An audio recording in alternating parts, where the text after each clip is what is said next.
Islamic live media BD, হক্কানি আলেমদের ওয়াজের মহাভান্ডার। যদিও আমাদের গাজী সাহেব বলেছিলেন রিক্সাওয়ালাদের মাথার ঘাম পায় ফেলা টাকা দিয়ে আমরা অযথা কোনো কাজ করতে চাই না।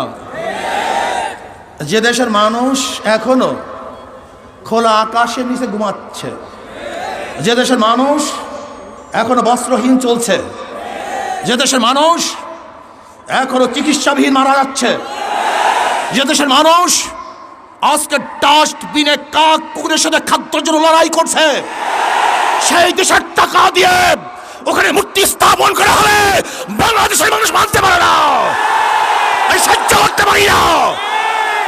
এ দেশ কার বাবার দেশ নয়, এ দেশ কার দাদার দেশ নয়। আমাদের টাকা দিয়ে মূর্তি স্থাপন করতে দেওয়া হবে না। আন্দোলন করবো, সংগ্রাম করবো, জিহাদ করবো, লড়াই করবো। ভাইয়েরা আমার, কথাবার্তা ক্লিয়ার। যদি আপনি মূর্তি স্থাপন করতে চান, মূর্তি স্থাপনের জায়গা আছে, মন্দির, সেখানে মূর্তি স্থাপন করেন, 1000 মূর্তি স্থাপন করেন, কিন্তু বাংলাদেশের 92% মুসলমানদের ভূমিতে কোনো মূর্তি চলবে না, চলতে হবে না। রক্ত দিতে চাই না, যদি দেয়া শুরু করি বন্ধ করব না। রক্ত দিতে চাই না, দেয়া শুরু করলে রক্ত বন্ধ হয় না। মুসলমানের রক্ত কেউ বন্ধ করতে পারে নাই। আমরা সেই খালিদ বিন ওয়ালিদের উত্তরসূরি, আমরা আবু বকরের উত্তরসূরি, আমরা ওমরের উত্তরসূরি, আমরা আলীর উত্তরসূরি, আমরা বদর হাতিয়ার, আমরা খান্দকের হাতিয়ার, আমরা উহুদের হাতিয়ার। আমরা জাগ্রত হলে আবু জাহেলকে গোটা দুনিয়া থেকে বিদায় না দেওয়া পর্যন্ত মাঠ ছাড়ার প্লেয়ার আমরা নই। তাহলে ভাইয়েরা আমার, কথাবার্তা ক্লিয়ার। আমি প্রশাসনকে অনুরোধ করব, রক্ত দিতে চাই না, মারামারি করতে চাই না, বিচ্ছেদ করতে চাই না, বিভেদ করতে চাই না। শুধু চাই শেখ সাহেবের রুহের মাগফিরাতের জন্য এমন এক ব্যবস্থা করা হোক, সুন্দর একটা কাজ করা হোক, কিয়ামত পর্যন্ত মানুষ তার জন্য দোয়া করবে। কিন্তু আমরা রাশিয়ার লেনিনের 72 ফুট মূর্তি যদি ক্যারিং দিয়ে তুলে সাগরে নিক্ষেপ করতে পারে, তাহলে আমি মনে করি শেখ সাহেবের এই মূর্তিকেও আজকে হোক কালকে হোক উঠিয়ে সেটা এই বুড়িখাম্বে নিক্ষেপ করবে। তখন লজ্জিত হবেন, অপমানিত হবেন। আমরা শেখ সাহেবকে অপমান করতে চাই না, তাকে লজ্জিত করতে চাই না। তার মাথার মধ্যে পাখিতে কাকে পায়খানা করবে তা আমরা দেখতে চাই না।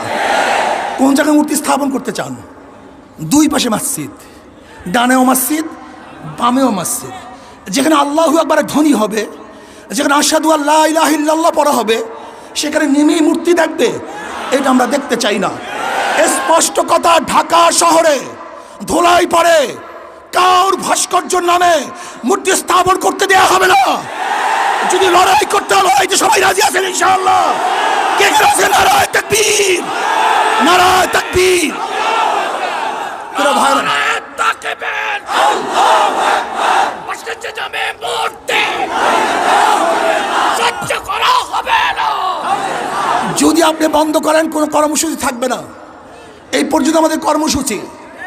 আপনার কাজের উপরে ভবিষ্যৎ কর্মসূচি নির্বাচন করবে, নির্ধারিত হবে। যদি মূর্তি স্থাপন করার চেষ্টা করেন, এমন ঢেউ দেওয়া হবে। এইটা তো মাত্র 1 নম্বর সিগন্যাল, 2 নম্বর বাকি হয়ে গেছে, 10 নম্বর বাকি। মহাবিপর্যয় কথা বাকি আছে। এমন টর্নেডো সৃষ্টি হবে, ভেঙে তছনছ হয়ে যাবে ইনশাআল্লাহ। টর্নেডো, মহাবিপদ সংকেত, মানুষের ঢেউয়ে মূর্তি সব বুড়িগঙ্গায় পড়ে যাবে, ওখানে মূর্তি থাকতে পারবে না। কাজে আল্লাহ পাক আমাকে এবং আমাদের সবাইকে এই মূর্তি বিরোধী আন্দোলনে অংশগ্রহণ করার তৌফিক দান করুন। ভবিষ্যতে যখন ডাক দেওয়া হবে, সবাই রাজি আছেন ইনশাআল্লাহ? সবাই চলে আসবো। আজকে এখানেই আমাদের কর্মসূচি সমাপ্ত। নিত্য নতুন ওয়াজ, কেরাত ও ইসলামী সঙ্গীত পেতে আমাদের চ্যানেলটি সাবস্ক্রাইব করে সাথে থাকুন।